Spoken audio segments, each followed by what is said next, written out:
So I added some slides to the previous week and I modified them a little bit. So I want to clarify with you guys what I'm talking about. When we're talking about keeping or gaining the higher ground, we must adopt the mindset that we're never to sell. We're here to serve our client. And the way we do that is by creating value. We're not here to get hired. We're here to determine fit. Okay, so this is where we go into a process of asking questions because we realize that amateurs give advice while experts diagnose. And to be an expert, you must not allow the client to self-diagnose nor prescribe the solution.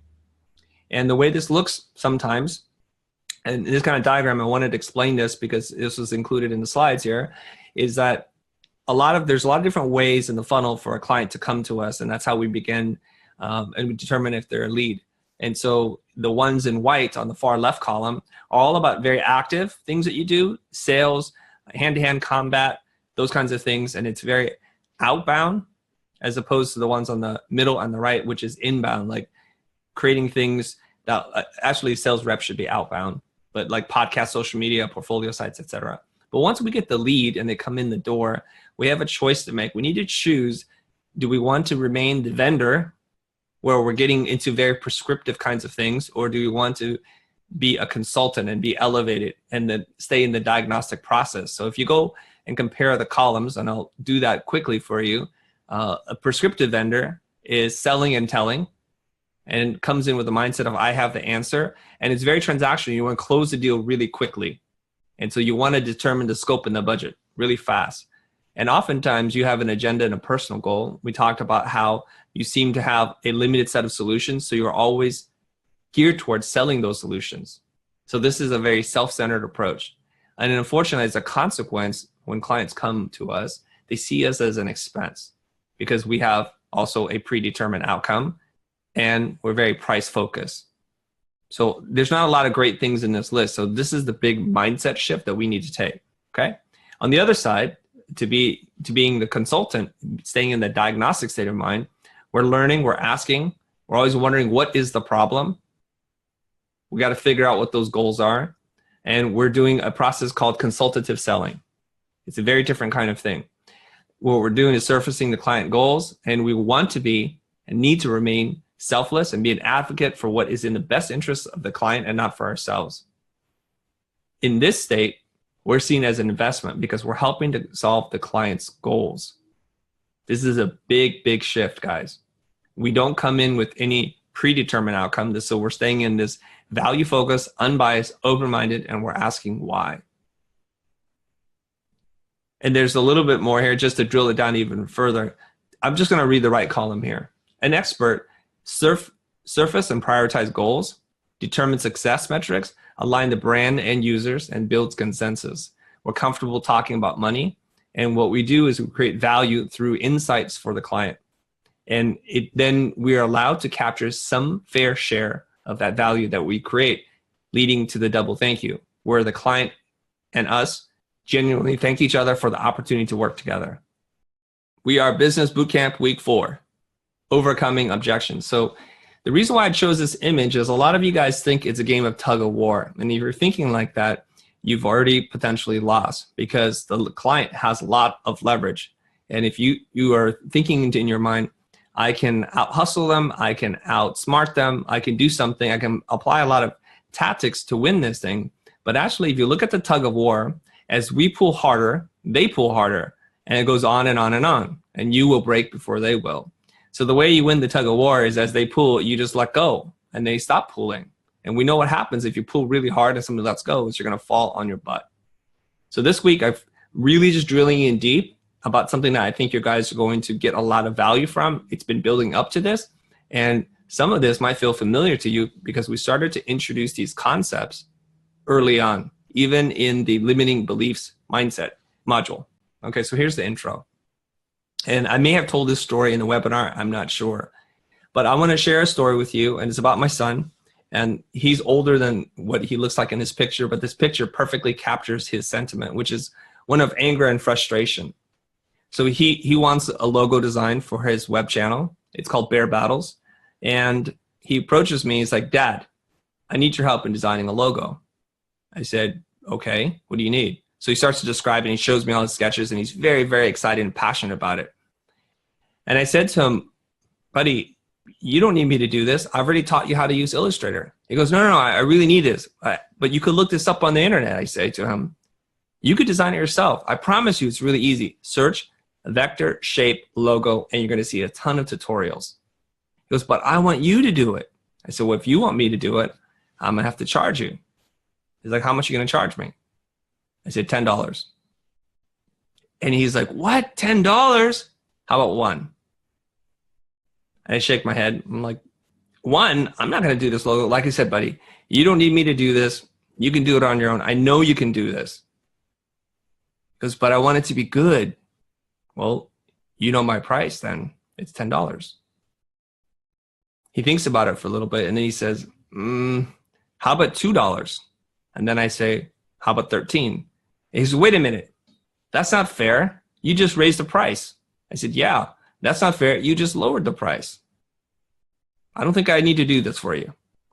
And he begrudgingly says to me, fine, I will pay you the $10. I said, okay, buddy, deal. And the reason why I share that story with you is because it encapsulates a lot of different concepts I'm going to teach you today. Notice how every time he pulls or pushes, I go in the opposite direction. And this is what I talk about in terms of trying to kill the engagement, which you can see that I was doing quite often. And I'm retreating to make sure he really sees me as the expert. And in which case, he has to prove to me why he believes I'm the right choice. So here's a quote from Blair Enns, and we'll be quoting Blair quite a bit in this module.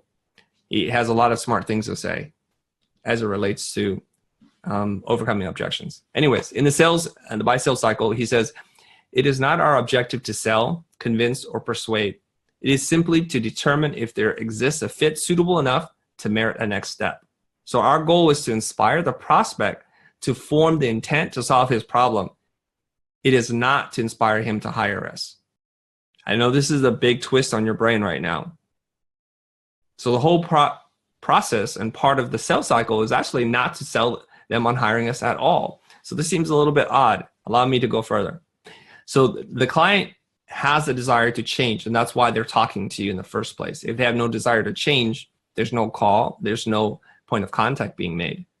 So they, with your help, need to see some kind of desired future state. And in order to get there, they have to cross the pain threshold. And unfortunately, what's holding them back is fear. And once we understand that, we can do something about it. So what's going to get them across that line, across the fear of taking action? Well, we also have to realize they have many possible options and outcomes, and hiring us is just one of them. They could choose to do nothing. They could choose to hire someone else. Preferably, they would choose to hire us, but that's just one of three options. And you do need to realize this because so many of us believe that there's only one option, that they must hire us. And therefore, if they don't hire us, either we failed or for whatever reason, we can't figure out why they haven't chosen to hire us. So if you look inside the head, what is that thing, fear, and what's driving all that stuff? Well, here it is. Typically speaking, when the clients are looking at you and considering you as a possible vendor, one of many choices that they possibly have, they're afraid of making a mistake. They're afraid of failing, choosing the wrong vendor, missing the deadline, perhaps choosing a vendor that's going to charge them more because it wasn't properly scoped, and having to get overages approved. And if the project doesn't go well, there's professional embarrassment, or even worse yet, now they're known within the professional realm with this reputation that haunts them, and it becomes part of their legacy. They're afraid of not getting a fair price, so they want to price compare. They want to price shop, get 3 bids. And in some instances, they will lose their job if they hire the wrong vendor. If you keep this in mind, you can start to kind of understand and empathize with what the clients are going through and help them solve some of these problems, okay? Now, Chris? Yes. Oh, I was just going to say regarding this, just the fear in clients' heads, I feel like one good example of this is agencies. Because we used to work a lot with ad agencies in the past where their clients are the ones that are the sole providers of all the jobs in the agency. So as soon as they mess up on a job, like let's say if they have the Toyota account and they mess up, what happens? That entire team is gone. That could be 20 people, that could be 50 people, that could be 100 people. So usually with these types of jobs, there's a lot riding on it. And, you know, in the past, I think when we were working with agencies, I failed to realize this. So I failed to empathize with the client. But once I heard that and understood what's really at stake, then I really understood, oh my gosh, no wonder you're so stressed out over there. No wonder you're pushing your stress onto me. It's just because if you fail, what's going to happen? 100 people's jobs are on the line. That's heavy. A lot. Yeah, there's a lot riding on the line. Yeah. And so then you start to realize, I think, maybe it's not so much about my art or my agenda. And this one transaction has much greater magnitude in terms of its implications, in terms of if it goes wrong. Equally so, though, if it goes right, it could be fantastic for them. And so they're kind of riding that line between ultimate despair and ultimate victory. All right, guys, so I'm going to teach you my objection deck, which I've built and has been tested a couple of times, and I think this is super solid at this point in time. I've given it a name because of alliteration, the Socratic Six, even though it's not totally Socratic all the way through, but it sounds good, and that's what I'm going with, okay? And oftentimes we're seeing objections and it looks something like this, and we've mentioned this before, I think, in terms of like the most common things that you hear. And some of these are just downright nasty. And if you worked in the field at any given length, chances are you've heard many of these, maybe all of them at one point. Not hopefully from one client, but you've heard these before. So we're gonna give you tools on how to work through this. So they could come in and say, your work is mediocre. It's overpriced. I'm not feeling it. Why should I hire you? What guarantees can you make? Why should I trust you? And oddly enough, sometimes when you're a really established company, they dismiss you right away and say, this is more than what I need. Your team is too big. Maybe it's too small. That's weird. That's like the Goldilocks syndrome. You don't have enough experience and you don't have enough expertise. These are very common that Matthew and I have heard before many times. Okay, so one thing that I realized, and I'll just remind you because we've talked about this before, the attitude and the tone in which you deliver these counter strategies matters very much so. If you come in it angry, frustrated, and you bring in all that baggage, it's going to sound funny. It's going to sound defensive. It's going to sound like you're attacking them, or you're not listening, or you're empathetic. So it's important that you come in with a positive mindset, and that's reflected in your tone. It helps if you smile when you're talking about this. Remember that rising intonation. You need to sound optimistic, helpful, and to think of yourself as a fiduciary to work in the best interest of your client, to sound fair and unbiased. This is very critical in delivering this information. If anything, if you can't remember the strategies, at least remember to say it with a smile and you'll do much better. Okay. Again, another Blair Enns quote from the Win Without Pitching Manifesto. The expert weeds out poor fits early and eliminates those opportunities where the client would not hire us in the end. It demonstrates selectivity, and that's what experts do. A lot of you guys say, if I said that to the client, then they're gone. If I were to practice retreating and then they leave, I've lost the opportunity. And the reason why I chose this particular phrase or passage from the book is this, is that if they leave, you wouldn't have gotten the job anyways, because they don't see the value in what you do. They don't recognize your expertise. They don't recognize what makes you unique and different. Now, perhaps it's you've not done a very good job articulating that to them, but regardless, even if you went through all the hoops and jumped over the hurdles, it's still going to lead to the result of no.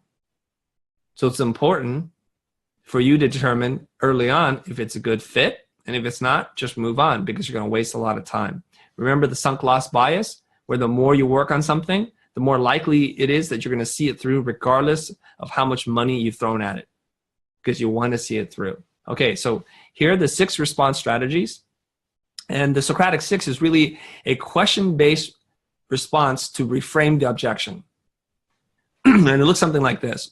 I try to make it look like a tarot deck, because you draw a card and it changes your fate, or it tells you about your fate. And from left to right, the first one is called the Raging Bull. And that's when you have a very emotionally charged situation. And you can use this with a client. You can use this with a partner, a subordinate, or a partner in life, and respond to this. And the way you respond to it is you act and speak in an empathetic voice. You try to understand what's going on in their lives, and then you address that. The second card is the Hall of Mirrors, and that's when you're asked a question that you don't want to respond to. You simply just respond with another question. It most of the times will stop the person or make them think about what they're asking you more. Every once in a while, somebody will say, I just asked you the question. Why are you answering with a question? And then you could say, I'm looking to gain further clarity. I didn't understand the question the way it was phrased. Card number 3, the 2 aces. When you get 2 aces, you split and you double down, I think. I don't know. But the idea is you double down, meaning whatever they say, you agree with them. Actually, you agree with them so much that you become hyperbolic. You say, you never do that then, or you always do this. And that will usually also get them to check their logic. The next one up is called the Chief, and the Chief asks how. How can we do this? How is that possible? How do you suggest we move forward? Next card over is the yin and the yang, the equal and the opposite. So if this is true, then the opposite must be untrue.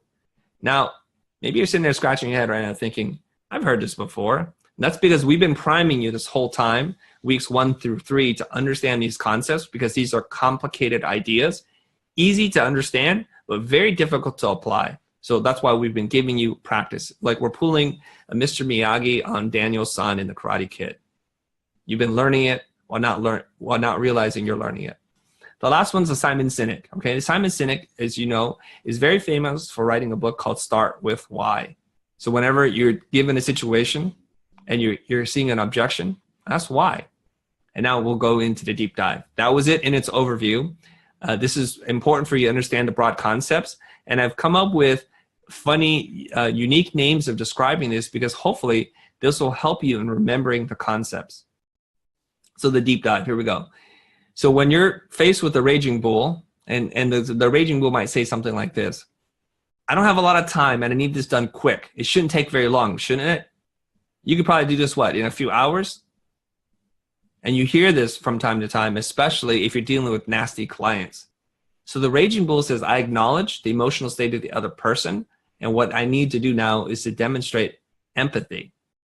So here's the thing. At Epicurrence, during a role play session, and some of you guys were there for that, I asked someone to be a really nasty client. And I said, channel a composite of all the nasty clients you've ever had to deal with in your life, and give me that. Let me see how I deal with that.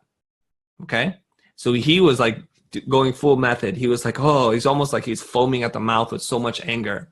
And he starts to say something like this, where he starts to say, oh, it shouldn't take very long. Just do it real quick. I need this done like right now. I need it done right now. That's a lot of negative energy that you have to manage. So I'm feeling that negative energy. And what I want to do is to balance it back up so that it's neutral. So all I needed to say to him was, I feel like something is upsetting you and that you're in a rush. Is there something I can do to help? Are you okay? And he was in full role play mode, and he got messed up. He got tripped up because he expected me to fight him. He expected me to say, I can't do that in 3 hours. You're crazy. This is going to take a lot more time, a lot more money. So he's prepared to fight. But you can't fight somebody that's not there. And hence the raging bull. So what I want to do is I want to take a moment here to allow you guys to absorb this, and I want you to respond. So here's a little matrix here, right? So if somebody comes at you and says, your work is overpriced, this is totally not worth it, how can you respond to that? What you want to do is be empathetic towards that person. So we're going to give JD a moment here to collect himself. I want you to think about some of the nastiest clients you've ever worked with and how condescending they can be and how prescriptive they can be when they're working with you.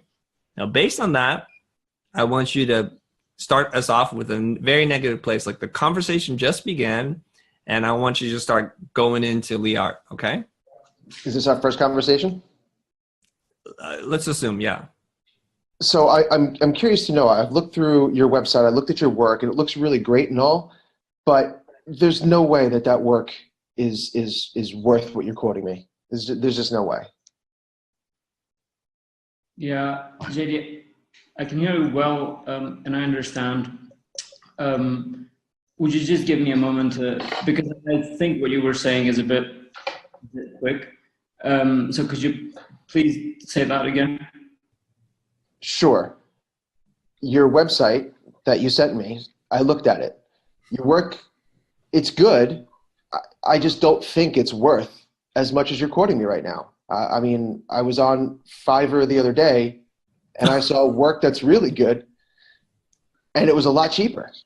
So I don't understand why your price is so high. I don't get it. I feel like there's quite a lot of tension when you're saying that, JD.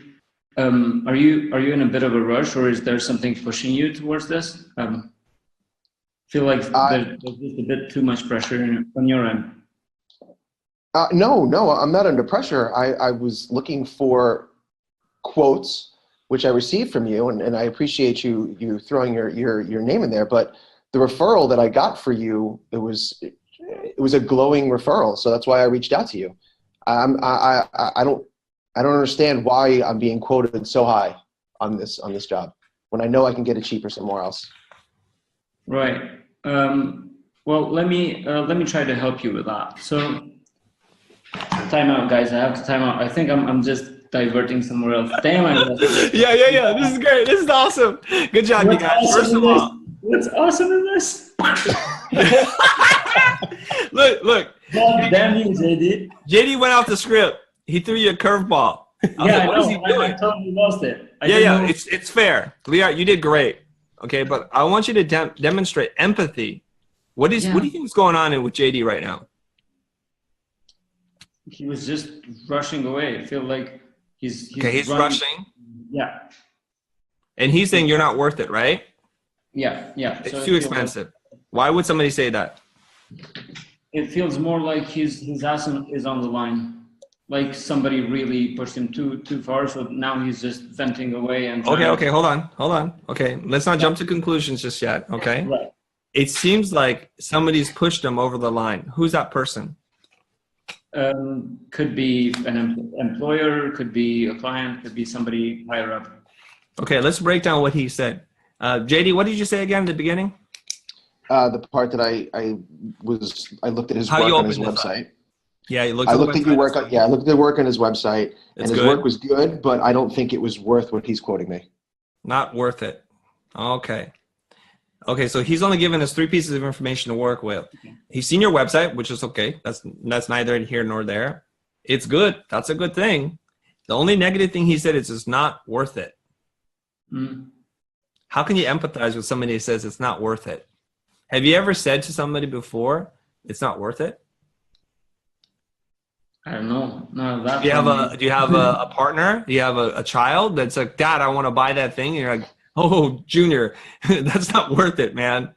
Like, all right, I get it. Right? Yeah, let's say. Yeah. Okay, so you know what that feels like, right? Mm-hmm. So can you demonstrate empathy for someone who feels like they might have overpaid before? Shit, no. I can't think of a way to put it. I'll need some wine. Okay, I'm going to help you, okay? So I wanted to try to coach you through it, and I want to make sure we get through all 6 so that I'm being mindful of time, okay? So let's see what happens here. JD, first of all, take a deep breath. Say, JD, right? JD, have you been burned before where you paid a lot but didn't get what you expected? I have, yes. What happened there? Can you tell me more about that? I felt like I was taken advantage of. A designer that I worked with before, he quoted me a price, and the work that came back was subpar. It was not anything that I thought I was going to get for what I paid. Okay, let me ask you something. If you got what you thought you were going to pay for, would you have felt different about the situation? Yes, I would have felt I spent my money well. So it's really not a matter of price. It's making sure that you get what you ask for, and so that as a vendor that we do what we say. Is that correct? That is correct. Okay, and then we can move on from here. Okay, what I wanted to show you guys was all I wanted to do is demonstrate empathy. I want to understand the world from his point of view, and so I'm going to ask him a few questions. See, that's how you stop the raging bull. And did you notice the change in your demeanor and your energy, JD? Why are you laughing at me? Because I didn't feel compelled to be angry with you anymore. Yeah. And it's that simple. It's that simple of a flick. You know, you see Steven Seagal, like he does those karate demonstrations. When a guy's like rushing at him, he just like goes like this and they fly over his shoulder. Like, that cannot be possible. And it was, and I know that I'm role playing and I'm having a conversation with you, but the fact that you came at me with such a calm, cool, and collected demeanor, I forgot that I was hot-headed. So I was. Okay, this is very good. I'm glad you're sharing this because people who watch me do this on TV, they're like, it cannot be true. Yeah, these are all setups. It cannot be true. I know. You might have been one of them. Of course. The skeptics in you are like, this is not possible. And then I was just sitting there thinking, he did not give me a lot to work with. And he threw us all a curveball. So Liard, he didn't follow the script, which was lovely. Because it shows you how flexible the framework is. Try to understand the world from that person's point of view. And you could see, like, as soon as he said, because I didn't get what I paid for, it was game, set, match right then and there. Yeah. The words left my mouth, and I don't know if you guys were watching, but I knew. I deflated. I went, oh, shit. You made it too easy for me. All right. Yeah. This is perfect. Good job, you guys. Next one is called the Hall of Mirrors. The Hall of Mirrors. It's like when two mirrors look at each other, it just kind of goes into infinite space. Something that's always fascinated me as a child, right? So the way the Hall of Mirror works is you can ask me any kind of difficult question. It doesn't matter. You can ask me impossible questions to know. You can ask me, what's your mother's name? And I would even know. And all I have to do is respond to it with a question. Why do you want me to know? Why do you want me to guess? So the Hall of Mirrors says, answer a question with a question if you don't want to answer the question. And it's that simple. So of course, if somebody's coming at you with a statement, you can't use the Hall of Mirrors. But this works quite well for questions like this. For example, what assurances or what guarantees can you make that this will work? Like what you're proposing will work. How do I know it's going to work? So let's get these two guys on the line. You guys understand the Hall of Mirrors? So you're going to ask the person a really difficult question. You can say it in any kind of tone that you want. And then the other person is going to respond with a cleverly designed question. And we're going to keep role playing to see where this goes. Hey, JD. So we're spending a lot of money here. And what kind of assurances can you give us if we're going to spend $10,000 on this branding project? I think I appreciate you reaching out. So I just want to know, has anybody assured you before in the past on the work that they've done? We've had a couple of assurances before, and things turned out well and everything went smoothly. So we just want to make sure that this project goes smoothly as well. Do you have any reason? That's great. I think that's a great thing. That means you haven't been hurt too badly in the past. So I just want to know do you have any reason to believe that if you were to choose me to do this project for you, that the project won't go well? We're not sure. Well, this is going to be the first time we're working with you, so we just want to make sure that this choice that we're going to make and this investment we're going to do is the right one. That's great, and I appreciate you giving me a buzz on this. And you came to me how again? Was it a referral? Did you seek me out? How did you wind up getting my information? Through a referral. Excellent. Who was that? That was from Chris. Oh, Chris, he's great. Thank you so much, Chris. I'm gonna have to send him a thank you note for that. Did Chris talk to you about the work that we did in the past? So obviously it was positive because you're giving me a buzz, right? So you're calling me today on that. All right, guys, hold on. I'm going to cut you off here. Okay, this is very interesting. Now, Kang stayed straight to the script. He really did, which may or may not have put JD off like he was prepared for a curveball, right? So here's the thing that I'm seeing between the two of you guys, okay? JD, listen to the words that he says and use the words against them. This is critical. Don't use other language. Don't try and invent a different situation. So what he said was, what assurances can you make that this will work? What should your response be? If I'm asking a question on that, the question I think I posed was, do you have reason to believe that it wouldn't work, right? Is that what I said? Okay, yeah, you said something like that. Or, yeah. So you use none of his own language, right? I want you to really use his own language. When he says the word assurance, your response is going to have the word assurance back in it. That's how he knows you're listening to him. Okay. Okay. So you almost have to match and mirror the same language. Mm-hmm. Okay. So what assurances can you make that this will work? So you would ask something then on what kind of assurances are you looking for, kind of a thing? Yeah. Okay. Yeah. Okay. Okay. You just want to understand him better. You're not going to get defensive. You're not going to try to dig out another scenario because they're pretty smart. They can feel like you're not going to answer this question, so you're moving the conversation somewhere else. We just want to go right there. So let's pick it up in the role play and go ahead and say back to Kang what you just said. Perfect. Okay, go ahead. So Kang, thank you for reaching out. I appreciate that. Can you do me a favor? When you say assurances, when you're looking for assurances on this work, what do you mean by assurances? What kind of assurances are you looking for? That we hit the right KPIs, that we're putting the money in the right place, and that the project's going to be delivered on time. Okay, that's excellent. So he said KPIs, delivered on time. What's the third one? And Going to turn out right? Yeah, turning out right. Turning out right. Okay. Those are, of those three things that he said, which ones need more questioning? Well, I want to find out, I guess, what is the KPIs, as far as the KPIs go, like what is successful to him, which also goes for, I want this to turn out right. Could be, what is your definition of right? Is that, yes. Is that high caliber work? And the money spent right, I guess that would come along with, he's asking whether or not the money that he's spending in me is going to be spent right. I didn't hear that. I heard him say KPI, it's delivered on time, and it turned out right. Is that what you said? Yeah. Okay. So it's very important, you guys, as you're practicing with your partner this week, to have a pen and pad handy, because it's hard to remember these things. When you hear a keyword, just write that down. So it's like blah, blah, blah, KPI. Just write the word KPI down. Da-da-da, delivered on time. So you might write circle on time, okay? And then turn out right. Okay. Now, depending on where we're at in this conversation, the KPI may be clear to us already. If it's not, say, tell me what metrics are important to you. And you go down that rabbit hole.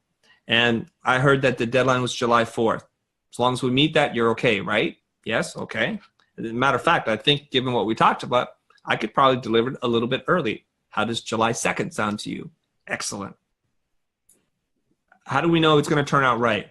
Well, let's understand how you determine where it's gone right before, and understand that to move it away from subjective language to objective language. So like, I'm not even responding. All I'm doing is asking more questions to understand. Now, the funny thing happens is that when you spend a lot of time asking people what's important to them, they feel heard, they feel validated. And you don't even have to respond to any of them. So you're just going to keep following this rabbit hole down until he's done with talking to you. Does that make sense, JD? Mm-hmm. It does. Okay. And there's a tendency to want to say a lot of things. Not necessary. Just get right to it.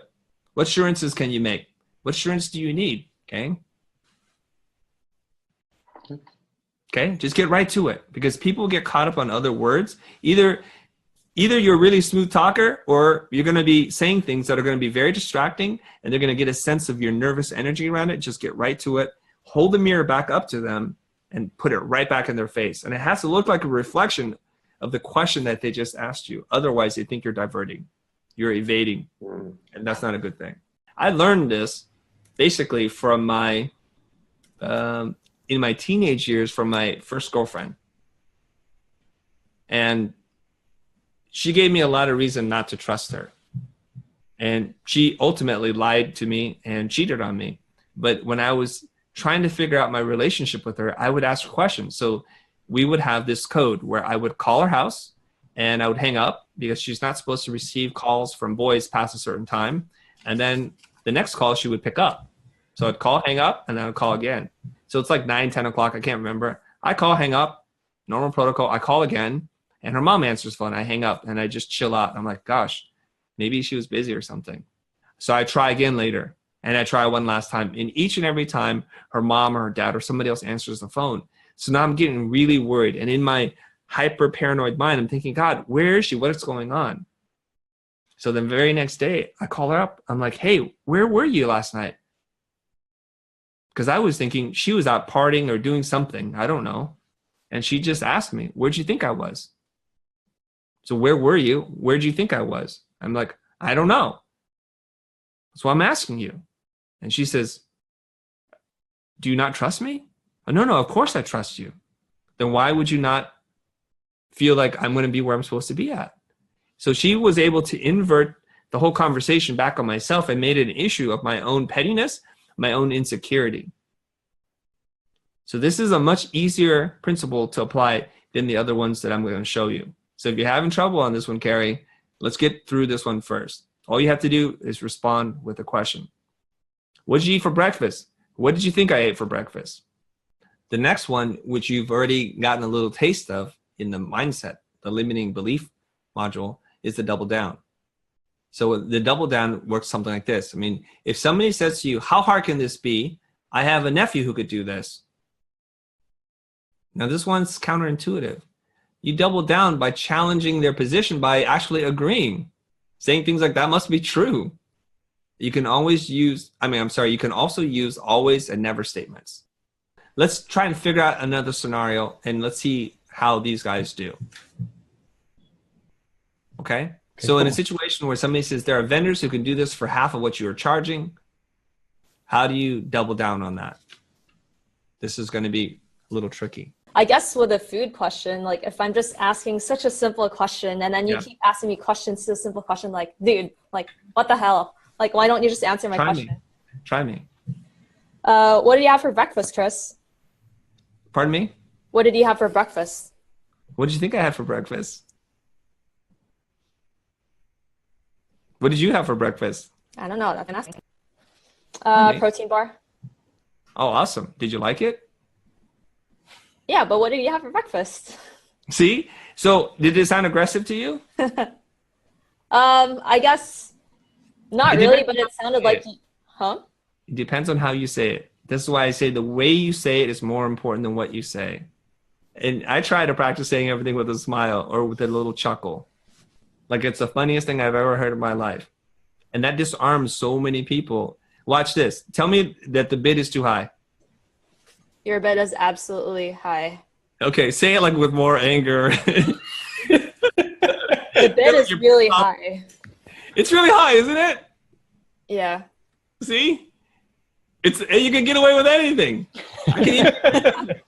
Right? It's like, yeah, it is high, isn't it? And you're like, yeah. Okay, let's move on. What else we got? You see? All right, you guys, if you walk into the room full of tension, the words that you say and how you deliver the words are going to be transmitted to the other person. Now, we're very good at picking up the little tone, the micro expressions in somebody's face, the body language, the posture. So you might not even know you're doing this, but you're transmitting all these signals. So it's very important that you cleanse the mind and you come into the conversation completely empty and open. That's critical.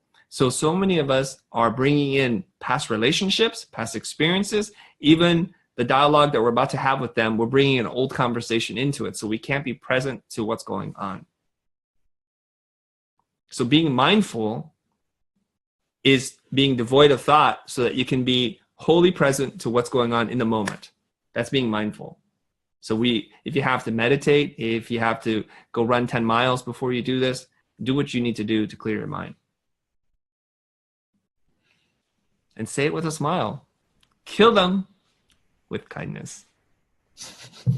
And I think it's important to remember that this is not like, you wouldn't want to do this with every question, right? This is really just for objections. Just for objections. So you only want to answer a question with a question when you don't want to answer the question. If they ask you, like, what's the price? You just tell them. Don't play a game with that. Okay. So, Chris, when do you know it's time to stop asking questions? Well, if this is the initial call, I'm listening for objections, unspoken and spoken. I'm either going to record them down so I can respond to them later, or I'm going to help the clients overcome those objections up until the point in which I feel like they're ready to move on. Like meaning like they're ready to pick us as their only option. You will get to that point and you will feel the energy change completely. And this is what happens. Blair calls it the flip. He's listening for the flip. Okay? The flip occurs when instead of interrogating you, instead of making you prove yourself to them, they start to lean in. And they start to like really like listen to what you're saying, because now they realize you know way more about this thing than they do. And now you've at least gained equal ground, if not higher ground.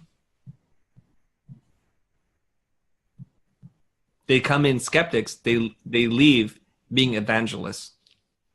So the flip has happened and they're ready to sign on. That's how you know you should stop.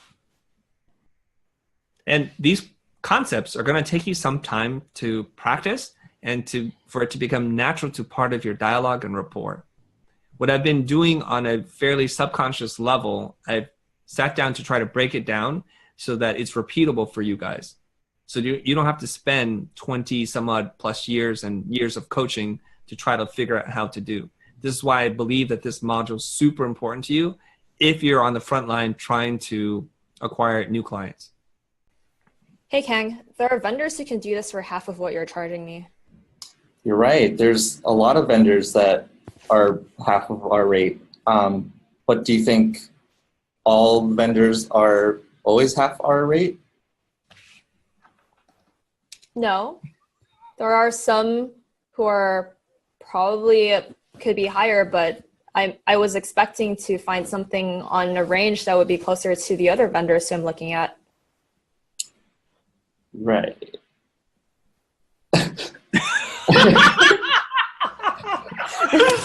Oh my God, this is going to be the best ever episode. This is going to be an incredible module, you guys. The hardest so good, down I've ever seen in my life. This is so good. This is so good. Okay. All right. Now, I want to pretend something here. Let's say you're just a total jerk and you don't even know what you're saying. You're just totally confused. King, I want you to practice trying to say it with a little bit more enthusiasm and just joy. It doesn't even matter what you say, right? I'm going to give you some of my stuff and I'm going to give it to you, okay? So you just need to be happier about everything, right? So that's one. I noticed that already. Everybody's coming at this super serious. I get it.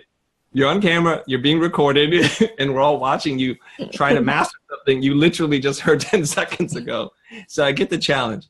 But if anything, I want you guys to practice just being a lot happier. It's going to change the entire dynamic. And Francesca, I want you to be a little bit meaner, okay? I just need you to be a little bit meaner so it becomes even harder for him to stay in that state of mind.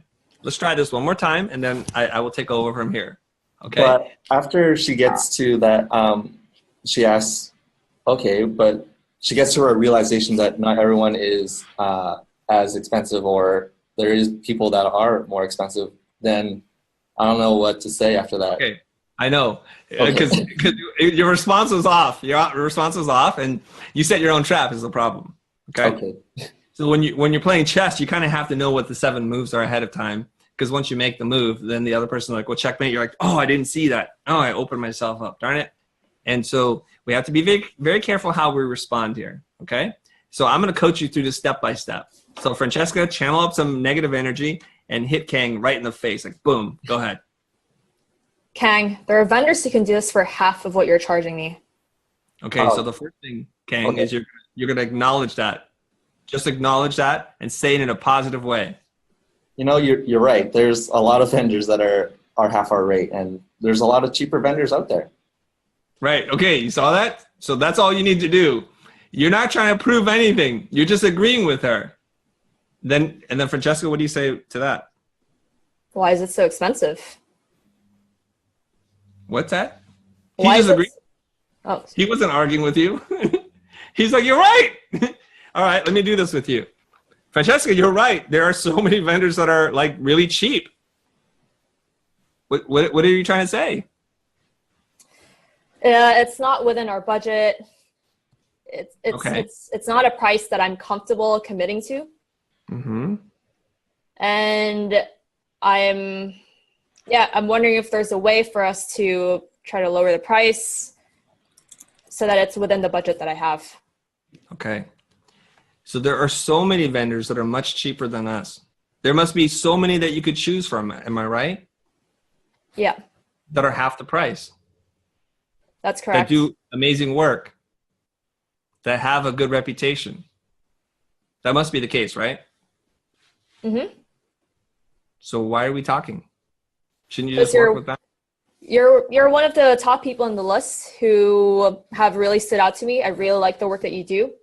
Okay, thank you for saying. Yeah, it's just that I was hoping that the price wouldn't be as high as it is right now.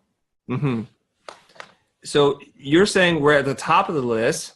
I'm wondering if number 2 and 3 in the list are that far apart in terms of quality from what we do. If it's not, is it in your best interest to hire somebody that's twice as much? Does that make sense? Yeah, I think that's a good point. What do you think you should do? I'm just exploring right now to see what the different options out there for me. So this is more of like just me gathering data and trying to see if there's a way for us to maybe come to a better agreement on the price so that we can work together. Okay. I tell you what, it sounds like you're still early in the scoping process in terms of vetting different vendors. I totally get that. So here's what I'm going to suggest, because I don't want to waste your time. If you happen to speak to a vendor that's going to do this at the budget that you want, at the quality that you want, you don't need to call me back. What I would encourage you to do is just talk to everybody and then only call me back at the end if you feel like you're not getting what you want, because I'm not going to change my rate. Okay. So if you don't hear what you need in terms of assurance, the quality, give me a call. Otherwise, all good. Is that cool? Yeah. Okay, excellent. Thank you. Okay, and we're going to cut, okay? So Ken, you understand what's going on here? Yeah. Any selling going on? No, more like retreating. Sorry? Retreating, you said? Yeah. Yeah, so when she says, I have other people that could do this for less, I'm like, right, there must be so many. They must be all good. Yeah. And she said, well, you're at the top of the list. I keep going in on that. I double down on everything she says. If I'm at the top of the list, is there a big gap between the quality between me and the next vendor? And she didn't know. So that's kind of the end of our conversation, right? So then she said, I'm just shopping. I'm early. And this is great. Keep shopping. If you don't find what you need, call me. I'm happy to be your last call. Right. And that's it. See, in each one of these scenarios, I think you guys still believe fundamentally you want to close the deal. You want to get this client. And the big difference is I don't want this client. I only want people who want us. Because I'm not going to go through all these hoops. I'm not going to play that game. I see some puzzled look on your face there, King. Let's talk. Well, I'm only puzzled because you made it look so much smoother. Like, you just kind of knew what to say. Like, for me, I don't really have that much experience trying to get down that road. So obviously I'm just kind of tumbling down the road. That's an interesting choice of words, like a tumbleweed, like. Okay. Well, let's just say this. You don't have the experience, and what I'm trying to do is distill this experience into you, and you'll do fine. If you just remember, I'm not here to sell anybody, and I'm listening to every word that she says, and I want to go to the extreme, right? If she says, I have other options, like, yes, you must have so many options. Right? I just want to keep, I don't say it like that, but I'm just thinking in my mind, yeah, it's fantastic. Yeah. I'm sure they're all good. See, like, this is not me trying to be sarcastic. They must all have this experience. They probably have an incredible client roster. So every time I say one of those things, what's happening in her mind? Yeah. She's thinking, no, they're not that good. They're not that dependable. They don't have an amazing client roster. So I prove by agreeing with her that she's wrong. And it's a weird thing.